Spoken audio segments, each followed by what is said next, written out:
Mom texted, "Don't come around anymore. This is your sister's home now. We've changed the locks." I just replied, "Understood.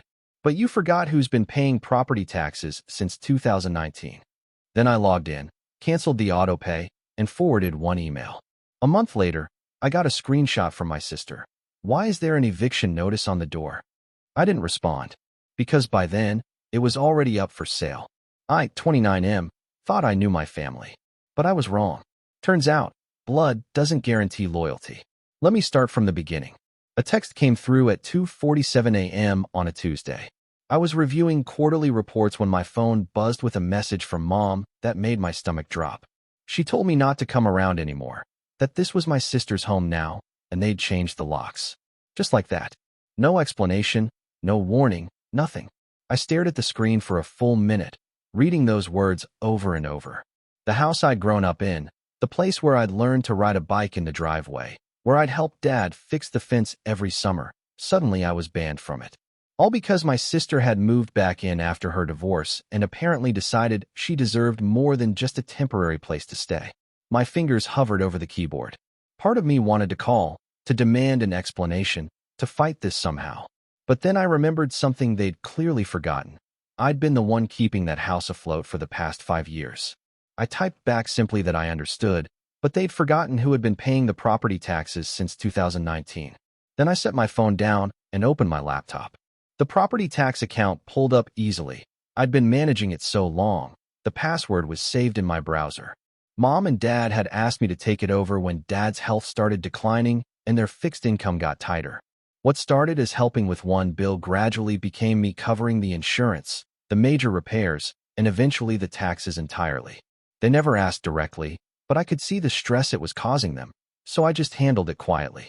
I found the auto-pay setting and canceled it with 3 clicks.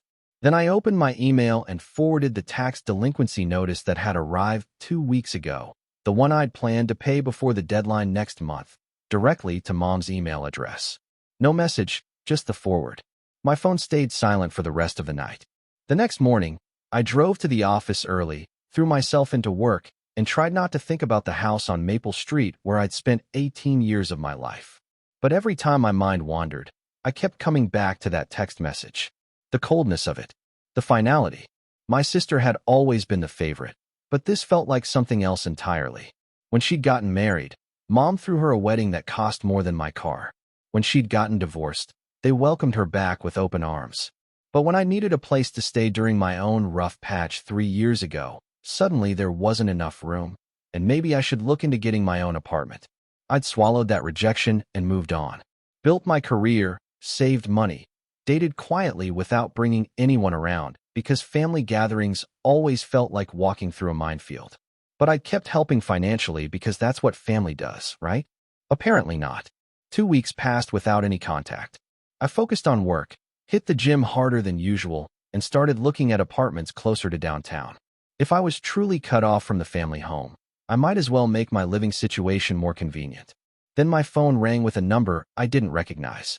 I let it go to voicemail. When I listened later, it was Dad's voice, shaky and uncertain, asking me to call him back, that there might have been some kind of misunderstanding about the house situation. I deleted the message. Another week went by. This time it was my aunt calling, Mom's sister, asking if I knew why Mom was so stressed about some tax issue. Apparently Mom had called her crying about paperwork she didn't understand and bills she couldn't afford. I told my aunt I wasn't sure what she was referring to and ended the call. The screenshot arrived on a Friday morning exactly 1 month after Mom's original text. My sister had sent it without any message, just a photo of an eviction notice taped to the front door of our childhood home. The official letterhead was clearly visible, along with the 30-day deadline for payment of back taxes or vacation of the premises.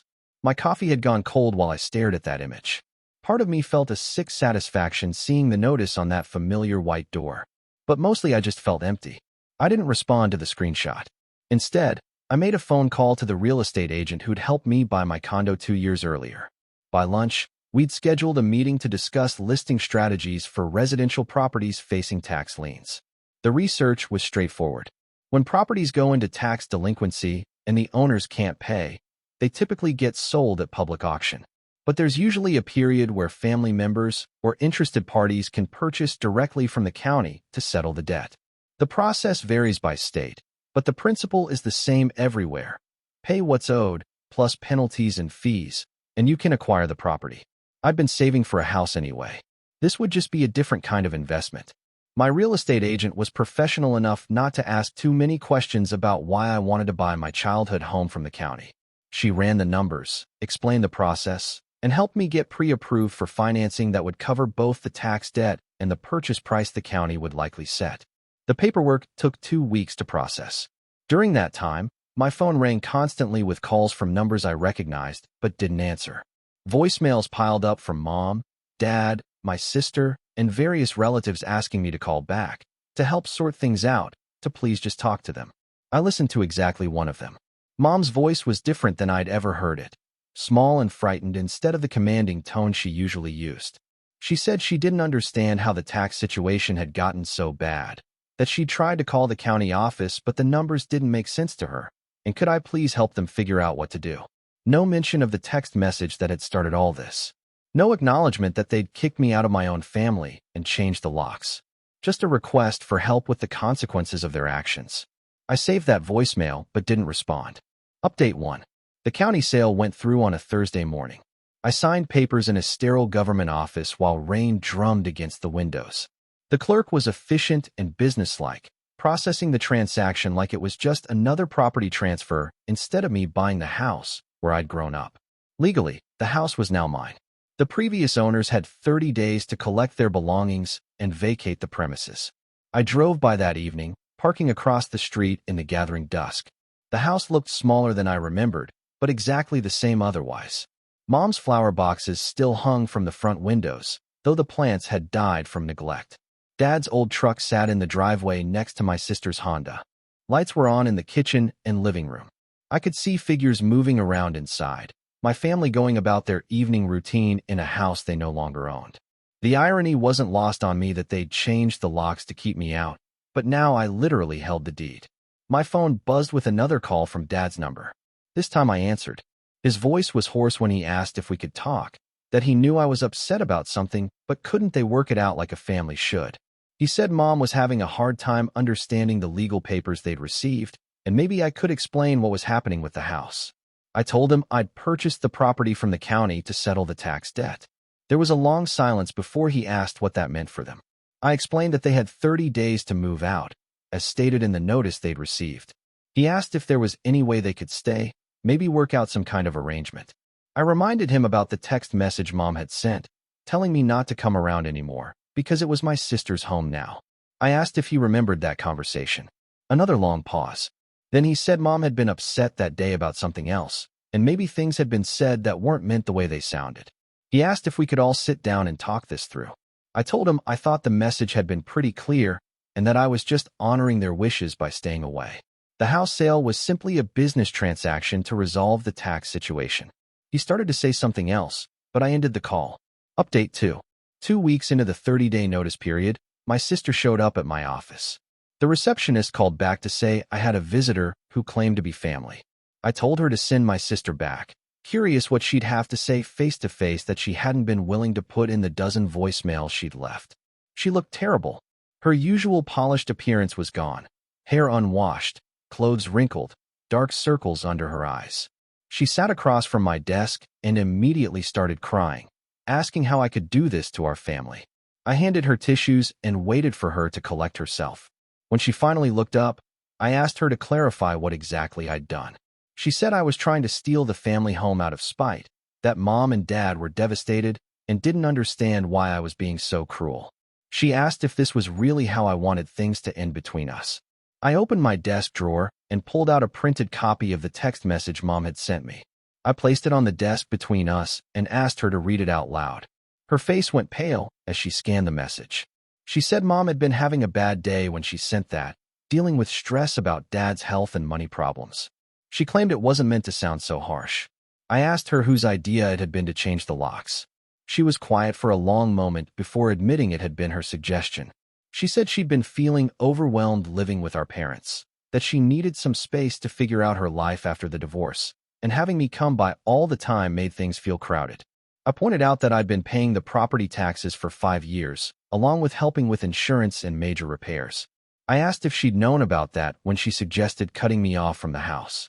She said she'd assumed Mom and Dad were handling their own bills, that she didn't realize I'd been contributing financially.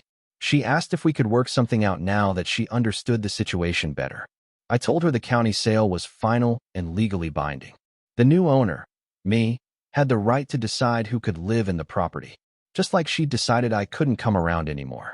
She started crying again and asked what it would take for me to let them stay. She offered to pay rent, to help with maintenance, to sign any kind of agreement I wanted. I considered her offer for a moment. Then I asked if she remembered my college graduation party. She looked confused by the change of subject, but nodded. I reminded her that I'd wanted to have a small celebration at the house with a few friends. She'd complained that it would be too disruptive, and Mom had sided with her. They told me to celebrate somewhere else because the house wasn't really appropriate for parties. I asked if she remembered what she'd said when I suggested we could just do something small in the backyard.